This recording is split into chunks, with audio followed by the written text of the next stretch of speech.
Երբ որևէ կազմակերպությունում ինչ-որ խնդիր է լինում, առաջին բանը հանգամանքները պարզելն է, քննություն իրականացնելն է, որպեսզի հետևություն արվի եւ եթե անհրաժեշտ է, նաեւ մեղավորները պատժվեն։ Գոնե աշխատանքից հեռացվեն, հարգելի բարեկամներ։ Հայաստանի հանուն ցանկացած պետություն իրենից ներկայացնում է մի կազմակերպություն, ցանկացած պետություն դա հասարակական քաղաքական կազմակերպություն է, որ ունի սուվերենություն, դա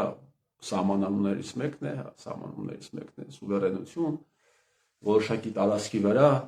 բռնություն գործելու, օրինական բռնություն գործելու մենաշնորհ։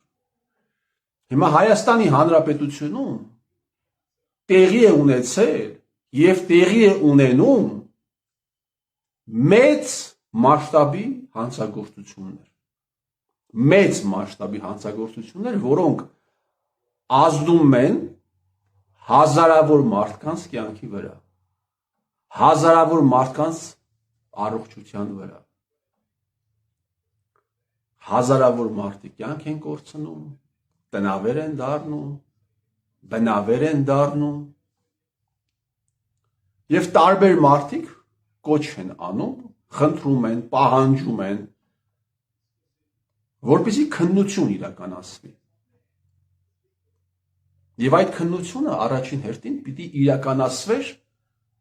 Հայաստանի Հանրապետության պարլամենտում, այսինքն այն մարմնում, որը ըստ սահմանադրության այս ամենի գործադիր մարմնի իսկ տեղի ունեցողը առաջին հերթին գործադիր մարմնի ձեռքի գործն է։ Իսկ գործադիր մարմնի վրա վերահսկողություն իրականացնելու առաջնային մանդատով քաղաքական ուժտված մարմինը պարլամենտ։ Լավ, քննություն տեղի չի ունենում, բայց քննության պահանջ կարող է լինել պարլամենտում։ Լավ, քննության պահանջ եւս չկա, անիմաստ բան է։ Խնդրահարույց հարցերը պիտի բարձրացվեն պարլամենտում։ Խնդրահարույց հարցերը։ Օրինակ, թե ինչպես է ստացվել, որ ազգային անվտանգության ծառայության գործակալները իրականացրել են հեղափոխություն այն ռեժիմի դեմ, որին իրենք ծառայել են։ Այս հարցը գոնե մի անգամ պետք է հնչի, պետք է քննություն։ Չեք կարող ձեր ուժերի սֆերի, բայց գոնե մեկ անգամ պիտի հնչի այս հարցը։ 7 տարի, 8 տարի ոչ մի падգամավոր վարչապետ կոչվածին 16-րդ վարչապետին այս հարցը չի տվել։ Ինչ որ մեկը պիտի բարձրացնի այն հարցը վերահսկողության շրջանակներում, թե ինչպես է ստացվել, որ Արցախի լուծարումից հետո իսկ Արցախը դուք օֆիցիալ լուծարել եք։ Տեղի են ունեցել բազմաթիվ առերևույթ հանցագործություններ։ Օրինակ, 23 թվականի դեկտեմբեր ամսին Արցախի տարածքում գործած բանկերի ողջ վարկային փաթեթի 70%-ը, այսինքն $800 միլիոն վարկային փաթեթ է եղել, դրա 70%-ը ստանձնել է կառավարությունը, այսինքն Հայաստանի Հանրապետության քաղաքացին։ Մի կողմից, հարգելի բարեկամներ, Հայաստանի որտեղ է այստեղ կրիմինալը։ Մի կողմից Հայաստանի իշխանությունները ասում են, որ Արցախը կեղեքել են, Հայաստանը կեղեքել են նախկին թալանչիները, մյուս կողմից նախկին թալանչիների ստացած վարկերը ժողովրդի լեզվով ասած հեչ են անում, ջրում են։ Հիմա որևէ մեկը պիտի ասի, եթե Փաշինյան Նիկոլին դեմ տաս պատին, ես գիտեմ ինչ են պատասխանելու։ Նրանք ասելով են մենք դա արել ենք, որպեսզի բանկերի մոտ լիկվիդայնության խնդիր չլինի եւ այլն, այսպես շարունակ։ Հիմա հարց։ Շատ լավ։ Բանկերի լիկվիդայնության համար եք արել։ 10 ամենախոշոր վարկառուների անունները ինչու չեք հրապարակում։ Հրապարակեք 10 ամենախոշոր վարկառուների անունները։ Շիրակի մարզը, հարգելի բարեկամներ, ունի մոտավորապես 2 անգամ ավելի մեծ բնակչություն, քան թե Արցախում ապրում էին։ Շիրակի մարզում վարկային ողջ փաթեթը իմ համեստ գնահատականով կազմում է մոտ 200-220 միլիոն դոլար։ Արցախում կազմել է 800 միլիոն դոլար։ Լավ 200 միլիոն դոլարը դա այն մարդկանց վարկերն էին, որոնք ձևավորվել է, այն փաթեթն է, որը ձևավորվել է սովորական քաղաքացիների լոմբարդային, սպառողական հիպոթեկային վարկից, բա այն 600-ը, բա այն 500 միլիոն դոլարն ով է վերցրել Փաշինյան Նիկոլ։ Կարող է պարզվի մի օր, իսկ դա ակնհայտ է, որ դա եղել է այն մարդկանց վարկերը, դու Հայաստանի Հանրապետության քաղաքացիների ուսերին դրել ես այն մարդկանց վարկերը, ում դու մեղադրում ես թալանի, կոռուպցիայի եւ ճիշտ ես անում։ Դե պետք մի կոռուպցիոներ էլ դու ես մեջ։ Հիմա այս հարցի վերաբերյալ որևէ պարզաբանում, որևէ ելույթ ինչպես տեղի ունենա։ Ես հարցը տալիս եմ եւ պատասխանում եմ այդ հարցին, պարլամենտում, եթե պարլամենտում նստած падգամավորները աֆիլացված են այդ խմբերի հետ։ Դավադիր պատերազմից անմիջապես հետո, հարգելի բարեկամներ, իմիջիայլոց մի քանի օր առաջ ես զրուցում էի արցախցի իմ ընկերներից մեկի հետ, ով ես մանրամասն ներկայացրեց, թե ինչպես այդ 800 միլիոն դոլար վարկային փաթեթի մեջ ներառված է եղել նաև Սամվել Կարապետյանին տրված 30 միլիոն դոլարը։ Հիմա Փաշինյան Նիկոլ եւ այդ վարկը տրվել է Արցին բանկը, որը աֆիլացված է Ռոբերտ Քոչարյանի հետ։ Հիմա, պարոն Ռոբերտ Քոչարյան, պարոն Սամվել Կարապետյան, դուք դեմ եք Նիկոլին,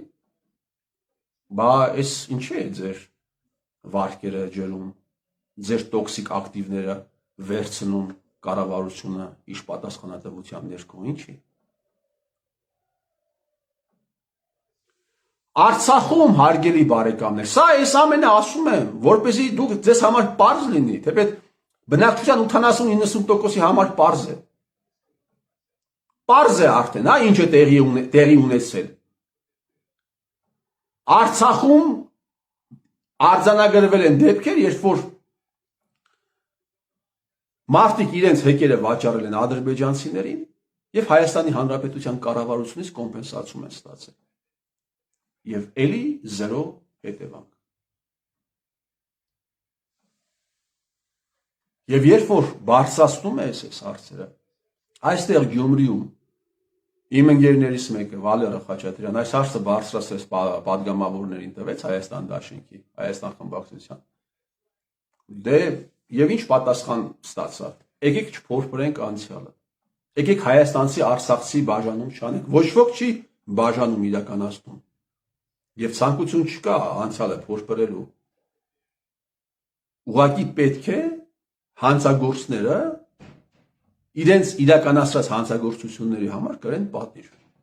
Որովհետև եթե դա տեղի չի ունենում, այս ողբերգությունները հա շարունակվում են։ Ակտորները մնում են նույնը։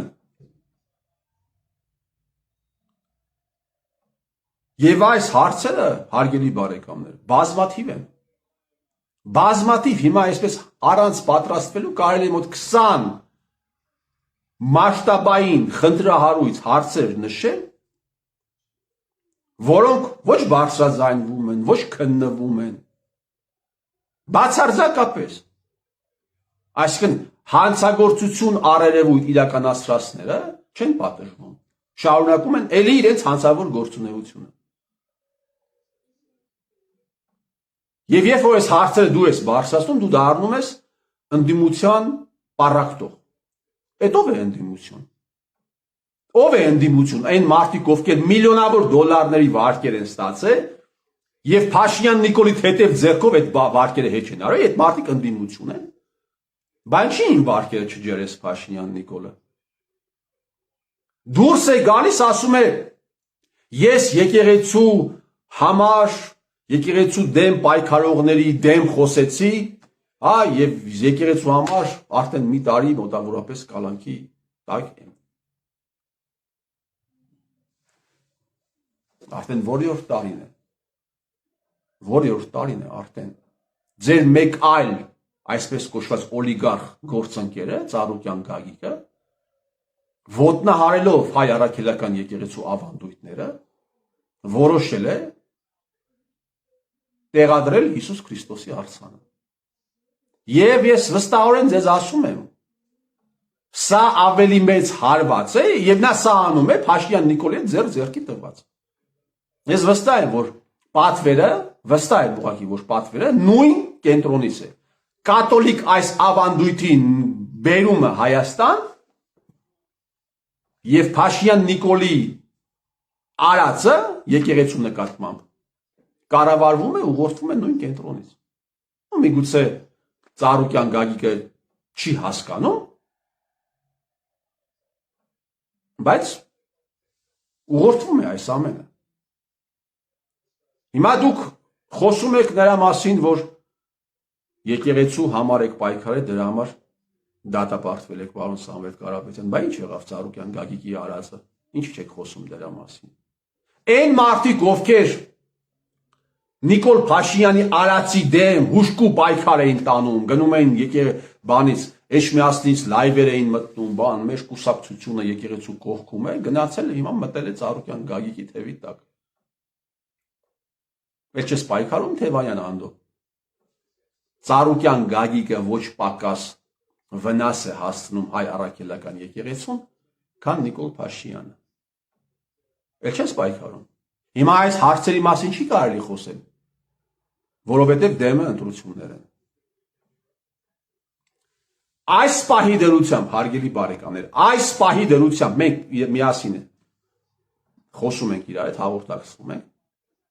Հայաստանի Հանրապետության տարածքում կան դիրքեր, որտեղ երիտասարդ տղաները հասնում են, անցնելով դիրքապահները հասնում են, անցնելով ադրբեջանական զննության վերահսկողության միջով։ Նոյեմբերի 1-ին ես այս թեմայի մասին բարձրաձայնել եմ, նոյեմբերի 1-ից առաջ են բարձրաձայնել այս թեմայի մասին, ինձանից հետո են։ Շատ քիչ մարդիկ, բայց էլի խոսել այս թեմայի մասին։ Եվ այդ պարլամենտական արտախորհրդարանական ընդդիմությունը, որը առիթ է ման գալիս Նիկոլին մերելու համար, առիթ է ման գալիս, տպավորություն է, որ պիտի իրենք վերցնեին, հատկապես պարլամենտականը, որովհետև սա իրենց բանն է, պարտավորությունն է, իրենք երթում են տվել։ Եվ այս հարցը պիտի լուծվեր։ Պիտի խոսեին այս թեմայի մասին, պիտի բարձրաձայնվեր այս թեման։ Համարյա բացարձակ լռություն։ Հիմա այս թեմայի մասին, որ ես խոսում եմ, կամ իմ նման մարդիկ խոսում են, իրենք ինչ է պառակտում են կամ տագնապ են տարածում, վաղը մյուս օրը կարող է հենց դու լինես, վաղը մյուս օրը հարգելի բարեկամ, այդ պավեստկա կոչվածը կարող է բերեն տան քեզ եւ քեզ տանեն թուրքական զննության միջով անցկացնեն, հասցնեն այն դիրքերը, որտեղ պիտի 15 օր իրականացնես քո ծառայությունը։ 10 օր ինչ որ զորամասում, 15 օր դիրքերում։ Այն ինչ ես խոսում եմ, անկախ նրանից, որ լագերի մեջ եք, բաժանված է, վերաբերվում է յուրաքանչյուրիդ, վերաբերվում է յուրաքանչյուրիդ ընտանիքին։ Ես հասկանում եմ, որ այսպես գաղափարախոսություն չկա, ոչ մի գաղափարախոսություն չկա, և հիմնականում մարդիկ այս կամ այն ուժերի շարքերն են համալրում, հիմնականում ունենալով որոշակի փողային ակնկալիք, պաշտոնի ակնկալիք, հիմնականում չեմ ասում բոլորի մասին։ Բայց այն ինչ ես խոսում եմ և այն ինչի մասին լռում են ձեր ղեկավարները, սա վերաբերվում է բոլորին։ Կանայք են անեծքներ գրում, ձեր երեխաները կարող է վաղը, ձեր երեխաներին կարող է վաղը տանեն այդ դիրքեր։ Եվ նոյեմբեր ամսից քանի ամիս է անցել։ Զերո հետևանք, զերո ուղղակի հետևանք, զերո ուղղակի արդյունք։ Հարյուրավոր տղաներ գտնվում են այսօր փաստացի պատանդարության մեջ եւ նախընտրական շրջանը առավոտից երեկո Սամվել Կարապետյանից մինչև Ծառուկյան Գագիկ Քոչարյան Ռոբերտից մինչև այն ամենավերջին ոչ ազդեցիկ կուսակցության ղեկավարը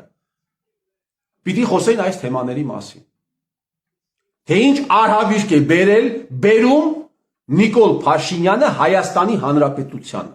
Հիմա ես այս մասին խոսում եմ, ես վատություն եմ անում, հա, ընդդիմությանը, դուք որ լռում եք, դուք վատություն եք անում իշխանությանը, հա։ Բա խոսեք։ Ինչու չեք խոսում։ Երևանի քաղաքապետը Ավինյան Տիգրանը թեպետ գիտեք, եթե դուք ընդդիմադիր եք, ես ընդդիմադիր չեմ կարող լինել, եթե դուք եք ընդդիմադիր։ Երևանի քաղաքապետը հարգելի բարեկամներ, ճակատին դաշված է Պսորիաս 15,000։ Այդ անձնավորությունը բանակում չի ծառայել։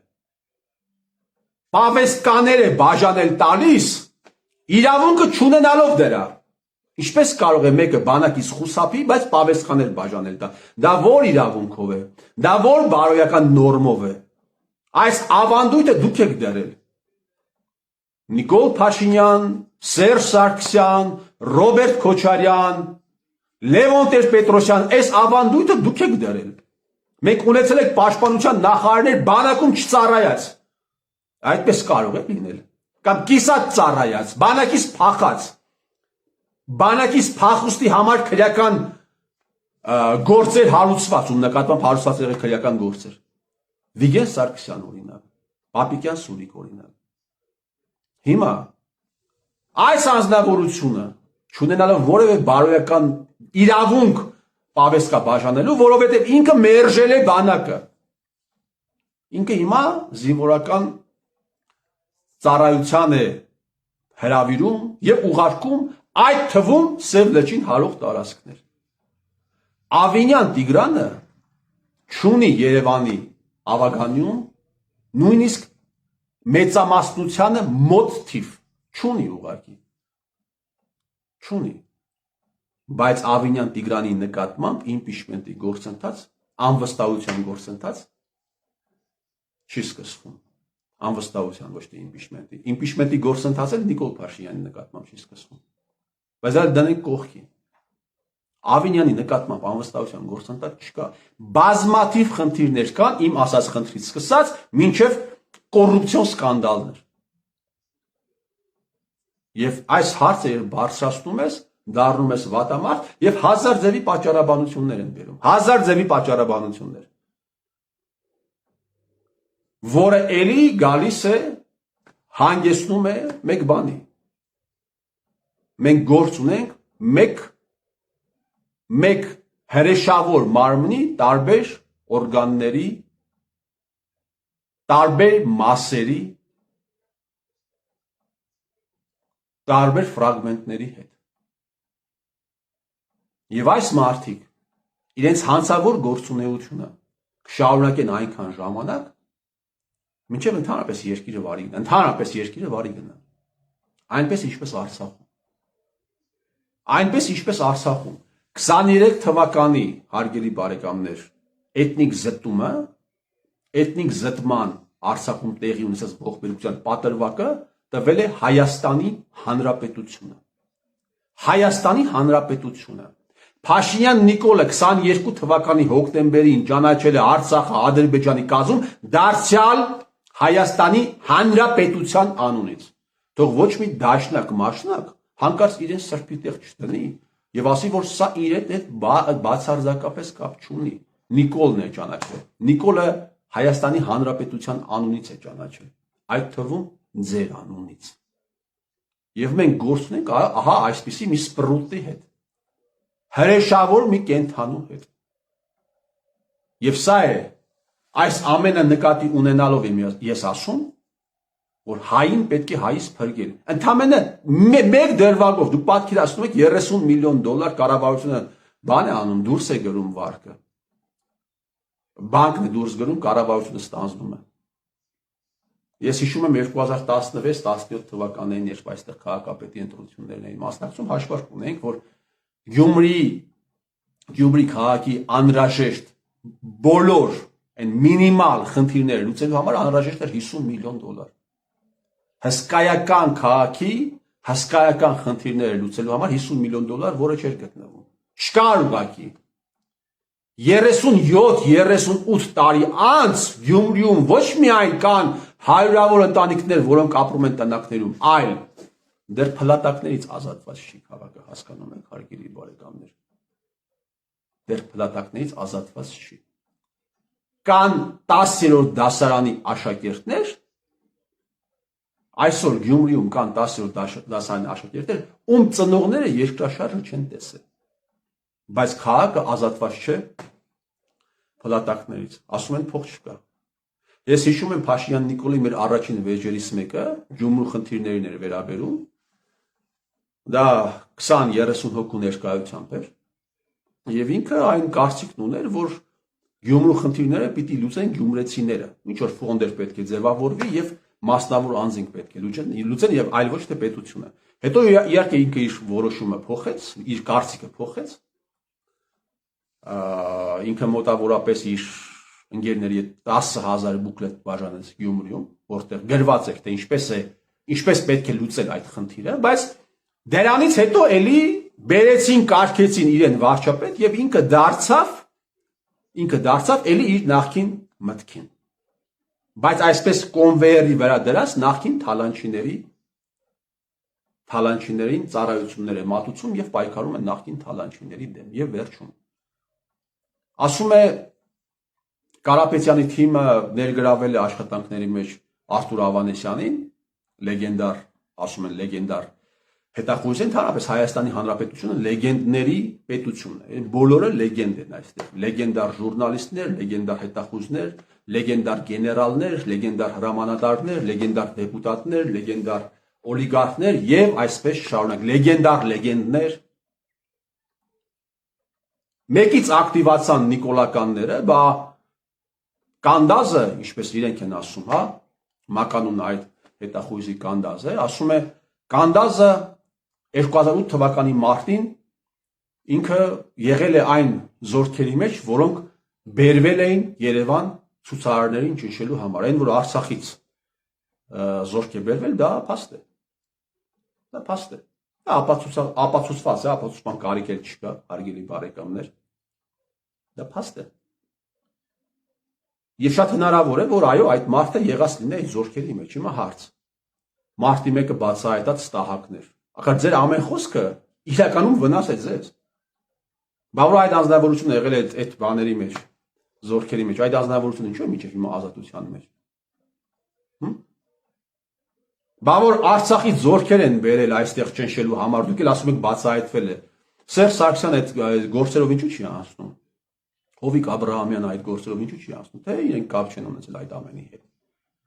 Բա որ Արցախից զորք են բերել Փաշինյան Նիկոլ,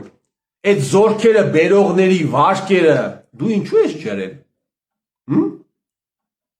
Այդ զորքերը բերողների վարկերը, փոխառությունները դու ինչու ես հեչ արել։ Այս հարցը պիտի վերջը հնչե։ Թե չէ։ Հնչելու է։ Արդեն հնչում է։ Արդեն տասնյակ հազարավոր մարդկանց շուրթերին է։ Ես վստահ եմ, օրը կգա այս հարցը կհնչի նաև պարլամենտում։ Փաշինյան Նիկոլին այս հարցը կհնչի հանրային հեռուստաընկերությունում։ Ես վստահ եմ այս ինչ որ մի օր կգա այս հարցերի վերաբերյալ ելույթ կունենա Հայաստանի Հանրապետության ներքին գործերի նախարարը։ Պատկան ձեռքը կմտնի պետական հեռուստաընկերություն, որտեղ կպատմի ժողովրդին, կզեկուցի ժողովրդին, կտեղեկացնի, որտեղ դա ցանկացած մարդու ֆունդամենտալ իրավունքն է։ Իմանալ, թե իր հետ տեղի ունեցած ողբերգությունը ինչպես է կատարվել եւ ովքեր են եղավ, դա ամեն մարդու իրավունքն է։ Իսկ այս ողբերգությունը կպել է առանց բացառության բոլորին։ Մեկը առողջությունն է կորցրել, մեկը տուն է կորցրել, մեկը բարեկամ է կորցրել։ Եվ այսպես շարունակ, մեկին շատ, մեկին մի քիչ քիչ։ Այդ օրը գալու է։ Դա Աստված այդ օրը բերե հայը, եթե ոչ այդ օրը բերելու է օտարը, բայց այդ օրը անպայման կգա։ Ես նաև խոսեցի այն մասին, որ լեգենդար պետություն է սա, լեգենդների պետություն է, ես այստեղ ընդդիմադիրներ էլ կան, հա, որին նայում ես ինքն էլ է լեգենդար։ իրենց դերսել են Ռակասովսկու, Ժուկովի, Պոզների, ինչ որ տարբեր, հա, հայտնի մարդկանց տեղ են դրել։ Ես բոլորին խորհուրդ եմ տալիս, բոլորին անխտիր։ 10-ից 9 հոգու հետ ես խոսում եմ, նարցիսիզմով տառապող մարդիկ ուղղակի 10-ից 9։ Դուք ձեր ինչի վրա եք այդքան հպարտ։ Դուք ձեր ինչի վրա եք այդքան վստահ։ Հետաքրքիր է, էլի, խոսքս չի վերաբերում, հա, միայն այդ համակարգային այսպես կոչված ընդդիմադիրներին, խոսքս վերաբերում է առհասարակ այն մարդկանց, ովքեր զբաղված են հանրային քաղաքական գործունեության մեջ, ինչի վրա եք դուք այդքան վստահ, ուրախ, հպարտ։ Մի քիչ իջեցրեք ձեր ամբիցիաները, հարգելի բարեկամներ, մի քիչ իջեցրեք եւ մի մոռացեք, թե դուք ով եք։ Եվ եկեք չմոռանանք նաեւ, թե մենք ինչ պետության մեջ ենք ապրում։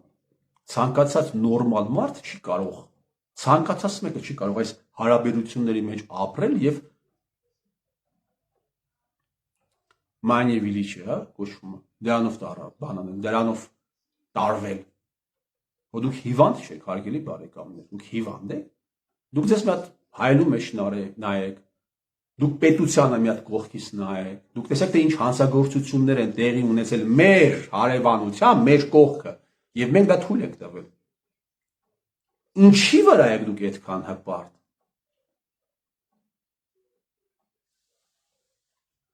20 թվականի փետրվար-մարտ ամիսն էր, հիշում եմ, Փաշինյան Նիկոլը իր զբրոդի հետ տարածում էր հպարտ քաղաքացու անձնագիր։ Եվ այն ինչ տեղի է ունեցել մեզ հետ, հարգելի բարեկամներ, դա աստվածային օրենքները, եթե թեիստ եք, եթե աթեիստ եք, բնական բնության օրենքները ամբողջությամբ խախտելու ու արհամարհելու հետևանքն է։